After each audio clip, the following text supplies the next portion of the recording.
بتاؤ ماں کی خدمتوں کا بدلہ دے سکتا ہے؟ ماں کے پیار کا صلہ دے سکتا ہے؟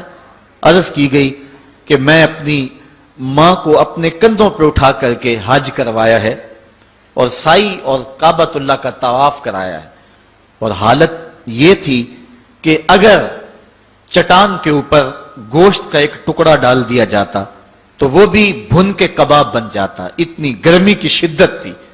کیا میری ماں نے میری جو خدمت کی، میری کفالت کی، مجھے دودھ پلایا، مجھے جنم دیا، تو میں نے کیا ماں کی خدمتوں کا صلہ دے دیا ہے؟ تو جواب آیا، تو نے ابھی اس کی ایک مسکراہٹ کا بدلہ بھی نہیں دیا۔ ماں جب ہنس کے دیکھتی ہے تو جنت کی ساری کلیاں کھل اٹھتی ہیں، اور بیٹے کی زندگی ماں کے اس ہنسنے سے جو ہے وہ عبادت ہوتی ہے۔ بیٹے کے لیے ماں کے جو جذبات ہیں، ماں کی جو کہانیاں ہیں، ماں کے سینے میں جو درد کے امٹتی ہوئی ایک کائنات ہے، اس کا کوئی بدل نہیں ہو سکتا۔ ساری زندگی ایک ٹانگ پہ کھڑا ہو کے بندہ ماں کی خدمت کرتا رہے پھر بھی حق ادا نہیں ہوگا۔ ماں ماں ہوتی ہے، اللہ تعالیٰ جل شانہ نے اس کو وہ درجے عطا فرمائے۔ بیٹے کے ساتھ جو پیار ماں کرتی ہے بھلا کوئی کر سکتا ہے؟ کوئی اتنی محبت دے سکتا ہے جتنی ماں محبت دیتی ہے؟ ساری زندگی بھی انسان ان محبتوں کا بدل دینا چاہے تو نہیں دے سکتا، چونکہ ماں کے پیار کا کنارہ ہی کوئی نہیں۔ ماں کی محبت کی گہرائی اور گہرائی کو کوئی ناپ ہی نہیں سکتا۔ سمندر کے پاتال تک تو شاید کوئی پہنچ گیا ہو، لیکن ماں کے پیار کا کنارہ آج تک کسی کو نہیں ملا۔ اللہ تعالیٰ نے اس کے سینے میں دھڑکتا ہوا جو دل رکھا ہے اور تڑپتی ہوئی جو ممتا رکھی ہے، وہ ایک مثال بنی ہوئی ہے کہ کسی نے کسی کو کہا کہ میں تیرے پہ راضی تب ہوں گی کہ اگر تو اپنی ماں کا کلیجہ نکال کے لے آئے۔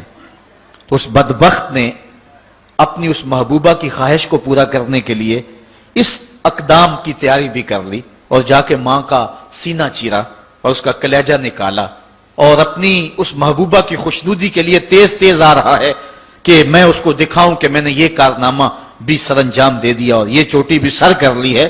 تو تیزی سے آ رہا تھا، راستے میں ٹھوکر لگی، جب گرا تو کہتے ہیں ماں کے کلیجے سے آواز آئی، پتر چوٹ تو نہیں آئی ہے؟ یہ ماں کے پیار کا روپ ہے، یہ ماں کی محبت کا انداز ہے۔ دنیا والوں، ماں کی قدر کو ضائع نہ کرنا، ماں کے پیار کو اور اس کی محبت کا صلہ دے تو نہیں سکتے، لیکن ساری زندگی ماں کی نوکری کرنا اور اپنے باپ کی زندگی کے اندر کبھی بھی نافرمانی نہ کرنا، یہ سعادت مندی اور خوش نصیبی ہوتی ہے۔ حضور نے منبر کی 3 سیڑھیوں پہ قدم رکھتے ہوئے آمین آمین کہا تھا، تو بعد میں پوچھا گیا حضور آپ نے ہر سیڑھی پہ قدم رکھتے ہوئے آمین کہا، تو یہ کیا ماجرا تھا؟ فرمایا جبریل آئے تھے، انہوں نے مجھے کہا تھا اس شخص کی ناک خاک آلود ہو جو ماہ سیام رمضان المبارک کو پائے اور پھر کثرت عبادت سے اپنی بخشش نہ کروا سکے، تو میں نے آمین کہا۔ پھر کہا اس شخص کی ناک خاک آلود ہو جو والدین کو بڑھاپے میں پائے اور جنتی نہ ہو سکے ان کی خدمت کر کے، تو میں نے آمین کہا۔ پھر جبریل نے کہا اس شخص کی ناک خاک آلود ہو جس کے سامنے آپ کا ذکر کیا جائے اور آپ پر درود نہ پڑے، تو میں نے آمین کہا۔ تو وہ شخص کتنا بد نصیب ہے جو والدین کو ناراض کر لیتا ہے۔ میں کہتا ہوں ساری کائنات ماں کے قدموں تلے ہے، بلکہ میرے محبوب نے جنت کو ماں کے قدموں تلے قرار دیا۔ الجنت تحت اقدام الامہات، جنت ماں کے قدموں تلے ہیں۔ ماں اتنا پیار کرتی ہے کہ جس کا کسی ترازو پہ تول نہیں ہو سکتا، اور اس کے پیار کا صلہ بدلہ ساری زندگی خدمت میں بھی گزار دیں پھر بھی نہیں دیا جا سکتا۔ اللہ تعالیٰ جل شانہ نے ایسا رشتہ ماں کی صورت میں پیدا کیا ہے، جنت کی چھاؤں کا دنیا کے اوپر روپ ہے ماں کی ذات، جنت کی گھنی چھاں ہے ماں کا وجود، اور اللہ نے اپنی رحمتوں کو اگر کوئی صورت دی ہے تو وہ ماں کا روپ ہے، اور ماں کے سینے میں وہ تڑپتی ہوئی ممتا اور محبت کے وہ پگھلتے ہوئے جذبات رکھے گئے ہیں کہ دنیا پر ماں کے پیار کا بدل نہیں ہے۔ میں کہا کرتا ہوں آج کوئی شے بھی خریدنے نکلیں تو آپ وثوق سے نہیں کہہ سکتے یہ خالص ہے، ہر شے 2 نمبر دستیاب ہے، ہر شے میں ملاوٹ ہے، لیکن ایک چیز آج بھی ملاوٹ سے پاک ہے اور وہ ماں کا پیار ہے۔ ماں کی محبت آج بھی کھری ہے اور آج بھی اس میں کوئی ملاوٹ نہیں ہوئی۔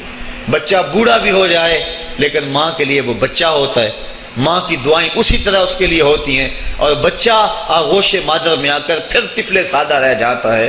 یہ ماں کا پیار اور ماں کی محبتیں ایک شاعر نے ماں کی محبت کا نقشہ کھینچتے ہوئے کیا خوبصورت بات کہی.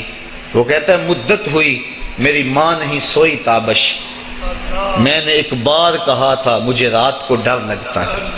کہا سحری کے وقت میں نے ایک بار اٹھ کے رات کو چونک کر کہا تھا مجھے رات کو ڈر لگتا ہے.